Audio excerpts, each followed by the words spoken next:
What's going on, everybody? This is Dave from This is Pop Punk Promotions. I'm here with Matthias from Janiz from Chemnitz, Germany. How's it going? Everything's cool, man. Thanks for having me. Of course, man. I really appreciate you coming on. Let's dive right into it. So, when and how did you guys form? Officially, we formed in 2015 because that's where we meet our singer. She is still the singer till today. Before that, we just met in a loose group of musicians and played a few songs and wrote a few songs. But the band as it is today, we formed in 2015.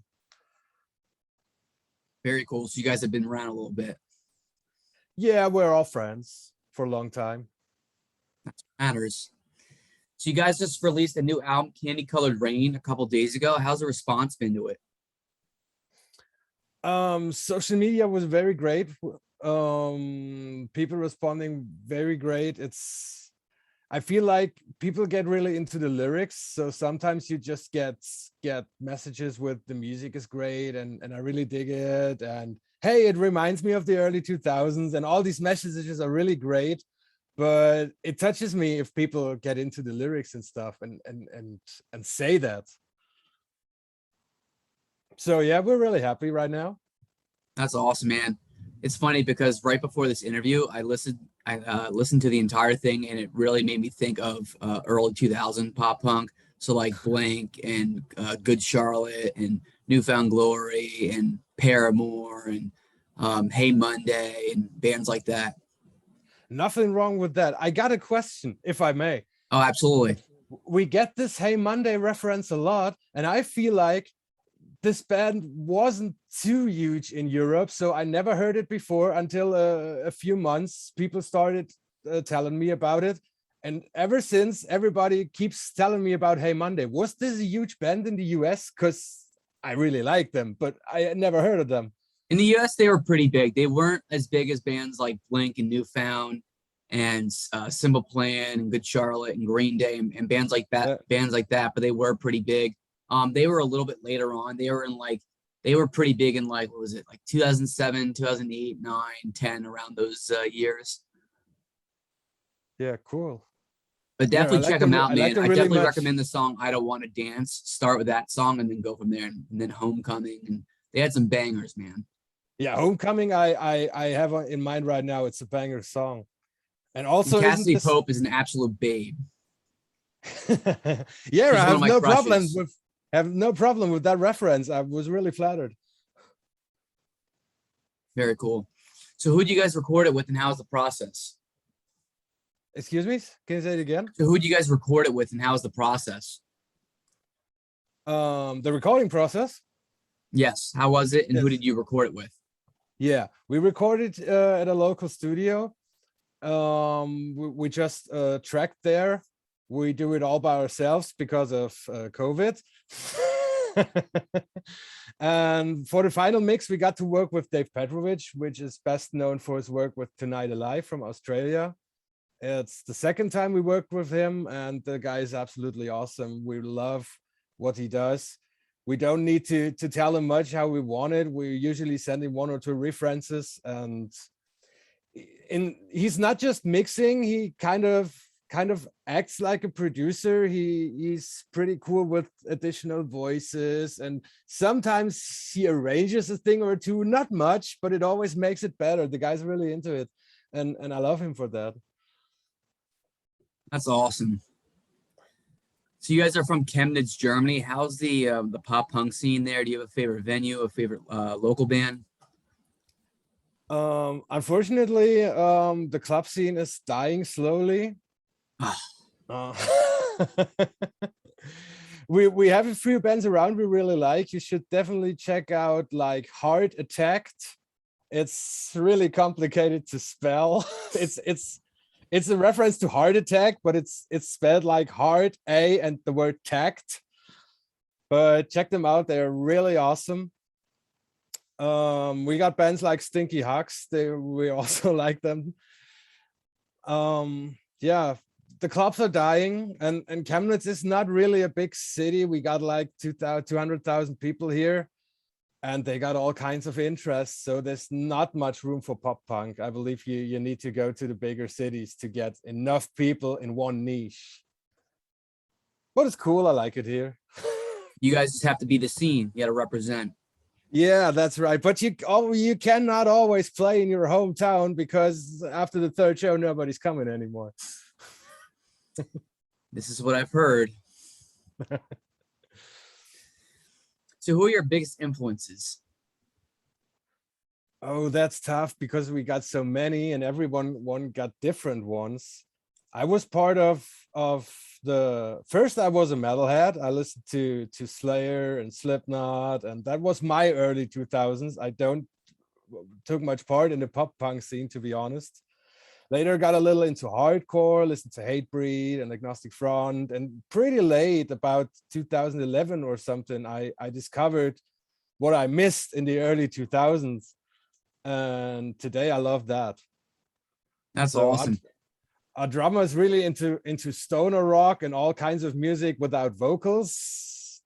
And Julie, our singer, is more on the pop side of life. She likes Miley Cyrus, I guess, and Taylor Swift, and our strong women voices, female voices. So that's really the range. A little bit of everything. A little bit of everything. Keeping things interesting. So if you could tour with one of them, which one? I always say Green Day, because the stage would be huge. And before all the metal stuff, when I was a kid, Dookie came out when I was, let's say, 8 or 9 years old. And I remember that because I had an older brother, and I still have him. And he brought this to me. I wasn't too young to be a fan, but if I heard it later, I remembered all the songs, and I really like Green Day. And I think we were the perfect support band for Green Day. I think you guys would fit really well. Yeah, thank you. So now I'm going to ask you some non-music questions as a good way for me to get to know you. I did this with the other bands interviewed. Are you ready? Yes. All right. First one, favorite movie? Tough one. I like the original Texas Chainsaw Massacre. From Toby Hooper did it. And I also like, I don't know if that's cheesy, but I like Independence Day. Roland Emmerich did this in the 90s. So these are all-time go-to movies I can always watch. That's a classic right there.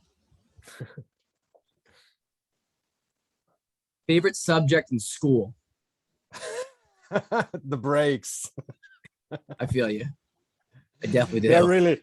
I didn't like school, and nobody there liked me either. I'm just glad it's over. You can say a recess. That counts as a subject. Yeah. Lunch counts as a subject too. Eating counts as a subject. Or if I really have to, let's say music. I had a really cool music teacher. Every time we were writing tests, she was sitting in front of us, and she said, "The test starts now. Now I'm putting up my paper." And she starts reading with the paper all covered her eyes. And like a minute before the test is over, she said, "I now stop reading the paper."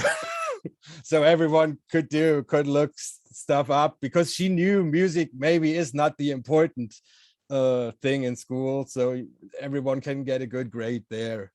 That's funny. Really that nice. Sounds similar to my high school. So if you go back in time and talk to one world leader or person of influence, who would it be? Should have been better prepared for that.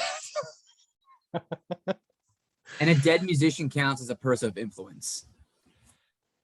Yeah, that's again go with just drummer. I don't know music wise, if always one of the first, the Clash, always one of the first bands I noticed when I was a kid.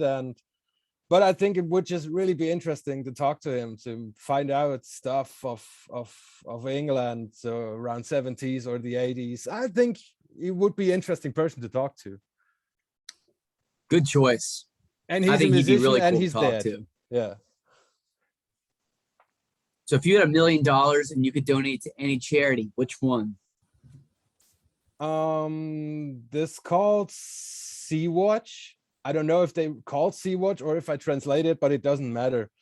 Europe got a real big problem with refugees, and because no, we don't get a problem with refugees, so Europe is making a problem out of it, and they don't let them in the way they should. So many people start coming over the Mediterranean Sea, and that's really dangerous. And about 1,000 people are dying per year trying to get to Europe for safety reasons and a better life, and they are running away from war in Syria. And what Sea-Watch does is they have private ships and boats, and they cruise the Mediterranean Sea and trying to rescue and pick up as many refugees as they can, and they will really deserve the money.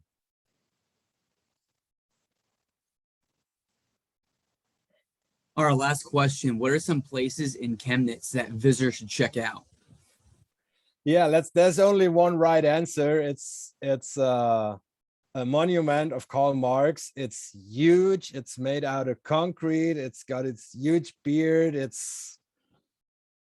I should have measured it. It's like 4 or 5 times the height of a normal man. It's huge. It's just his head. Yeah, that's we live in the former Russian part of Germany. It is right. It isn't now. So the Communist Party built it as a monument, and it's still there. I don't know. It's always been there. It don't means nothing political anymore. It's just like a tourist hotspot. Interesting. So a lot of people go there and they take pictures with Karl Marx.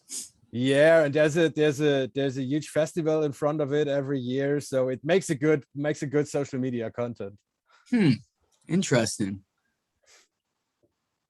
Well, I really appreciate you, man, coming on and chatting it up a little bit, and the support means a lot to me. Yeah, thanks for having me. I really like talking to you. So for the people that are going to watch this later, where can they find your music at? The best way is go to any of our platforms. Go Instagram, go TikTok, or go our website. There's a thing called Fan Link, and from there it's like a link tree. You can go to everywhere if you hit the fan link. Whatever you like, you can go Spotify, Apple, YouTube. You find it all there. Very cool. Well, I hope you have a great day, and we'll chat soon. Thank you very much. Of course, man. See you later.